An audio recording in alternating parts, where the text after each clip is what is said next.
দেখুন আজ দেখাবো একটা নতুন সাইডের কয়েক প্রকারের টাইলস বা মার্বেল যেভাবে কাজটি করাবে। প্রথমে একটা ডাউন ফ্লোর আছে, এটাকে মার্বেল দেওয়া হবে। এই মার্বেলটা হচ্ছে মাড়োয়া হোয়াইট। দেখুন এই স্ল্যাবগুলো, এটা হচ্ছে মাড়োয়া হোয়াইট। এরপরে আমাদের যে জানালাগুলো আছে ওইটার জন্য নেওয়া হয়েছে গ্যালাক্সি গ্রানাইট, মিনিমাম 12 ফুট লম্বা।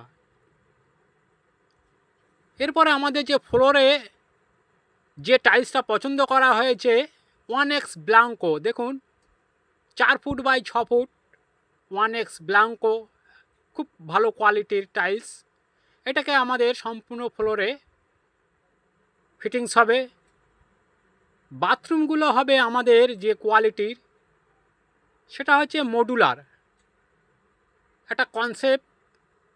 দেখুন একটা টপ বেসিন করে কনসেপ্ট করে বাই কালার করে করা হবে। দেখুন আমাদের যেহেতু দোকানের ক্যাটলগ তুলে আপনাদের দেখাচ্ছি, এটা কিন্তু আমার কাজ নয়, ঠিক এই কনসেপ্টে কাজটি হবে। ফ্লোর রয়েছে আপনার ক্যাডবেরি কালার এবং এটা হচ্ছে সম্পূর্ণ ওয়াল টাইলস। এই টাইলসটা কিন্তু আপনার আর্টিফিশিয়াল কোনো মার্বেল না, এটা কিচেন টেবিল। যাই হোক, আজকে আমরা কাজটা স্টার্ট করলাম, গ্যালাক্সি মার্বেল কাটিং শুরু করলাম। বন্ধুরা আজকের মতো এইটুকু, সঙ্গে থাকবেন আমার পরবর্তী ভিডিওতে।